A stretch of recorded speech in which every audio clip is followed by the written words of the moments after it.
کیا خاندان میں شادیاں یا یوں کہہ لیں کزن میرج سے بچوں میں پیدائش نقص کا خطرہ بڑھتا ہے؟ تو اس کا جواب اتنا آسان نہیں، بلکہ ایسا بنیادی جینیاتی اصولوں سے واقفیت ضروری ہے۔ یہ بتانے کی ضرورت نہیں پاکستان میں خاندان میں شادیوں کا رواج کافی زیادہ ہے، تو اس کا مطلب ہے کہ اکثر افراد کے آباء و اجداد ایک ہی ہوتے ہیں۔ جینیاتی اعتبار سے بات کی جائے تو اگر آباء و اجداد آپ کے ڈی این اے کا 0.20% حصہ شیئر کرتے ہیں تو اس کے مقابلے میں تھرڈ کزن سے ڈی این اے شیئر کرنے کی شرح 0.78%، سیکنڈ کزن میں 3.12% اور فرسٹ کزن 12.5% ہوتی ہے۔ اور جتنا زیادہ ایک دوسرے سے ڈی این اے شیئر کریں گے اتنے ہی زیادہ جینیاتی امراض جیسے تلیسمیا اور دیگر اولاد میں سامنے آنے کا امکان بڑھے گا۔ تاہم اس بارے میں مزید بات کرنے سے پہلے ایک حقیقت جان لینا ضروری ہے کہ اولاد میں جینیاتی مرض اس وقت منتقل ہوگا جب آپ کی جینز میں مسئلہ ہوگا، جیسے سیسٹک فائبروسس نامی مرض ہے جو کہ CFTR جین میں نقص کے باعث ہوتا ہے، مگر اس مرض کا شکار ہونے کے لیے آپ کے اندر ناقص جین کی 2 کاپیوں کی ضرورت ہوگی۔ اگر صرف ایک میں مسئلہ ہو تو آپ میں یہ مرض سامنے آئے گا، مگر یہ نقص آپ آگے اولاد میں ضرور منتقل کر سکتے ہیں، اور وہ بھی اس صورت میں جب آپ کی جین میں یہ نقص ہو اور شریک حیات کی جین میں بھی ہو۔ اگر دونوں میں کوئی ایک ٹھیک ہوا تو بچوں کے بیمار ہونے کا خطرہ نہیں ہوگا، تاہم والدین کی جینز میں یہ مسئلہ ہو تو بچے میں بیماری کا خطرہ اور 2 ناقص جینز موروثی طور پر منتقل ہونے کی خطرہ 25% زیادہ ہوتا ہے۔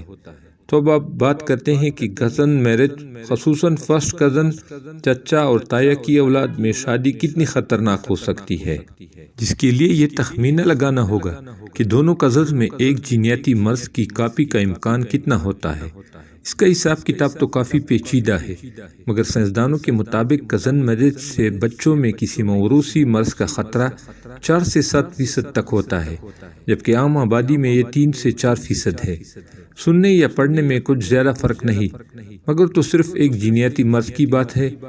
جبکہ شجرہ نسب میں ایسے ہزاروں امراض چھپے ہو سکتے ہیں۔ پھر اگر بچے مستقبل میں اپنے فرسٹ کزن سے شادی کریں اور ان کے بچے بھی یہی روایت آگے بڑھائیں تو یہ آنے والی نسلوں میں تباہی کا باعث بن سکتی ہے، کیونکہ وہ پرانے جینز وہ بھی ممکنہ طور پر خطرناک کو ریسائیکل کر رہے ہیں۔ مثال کے طور پر اگر 2 تلیسمیا مائنر افراد بے خبری میں آپس میں شادی کر لیں تو انہیں مستقبل میں تلخ تجربات کا سامنا ہوتا ہے،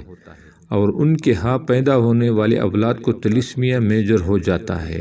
رواں سال آئرلینڈ کی کوئنز یونیورسٹی کی تحقیق میں بتایا گیا تھا کہ کزن میرجز کے نتیجے میں ان کے بچوں میں شیزوفرینیا جیسے مرض کا امکان دگنا بڑھ جاتا ہے۔ تحقیق کے مطابق اس طرح کے امراض والدین سے بچوں میں مخصوص ڈی این اے کے باعث ورثے میں منتقل ہوتے ہیں، جیسے سیکھنے میں مشکلات اور ذہنی معذوری وغیرہ۔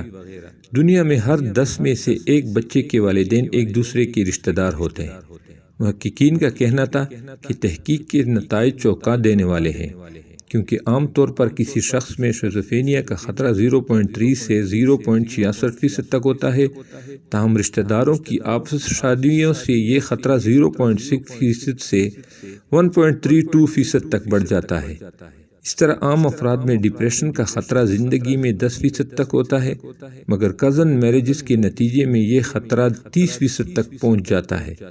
گزشتہ سال لاہور میں چلڈرن اسپتال کے زیر اہتمام ایک ورکشاپ میں طبی ماہرین کا کہنا تھا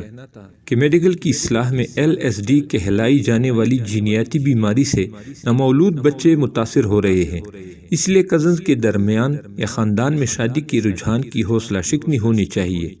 اس بیماری میں مبتلا بچوں کو اگر شروع ہی میں علاج نہ کروایا جائے تو وہ بمشکل 5 سال تک زندہ رہ سکتے ہیں۔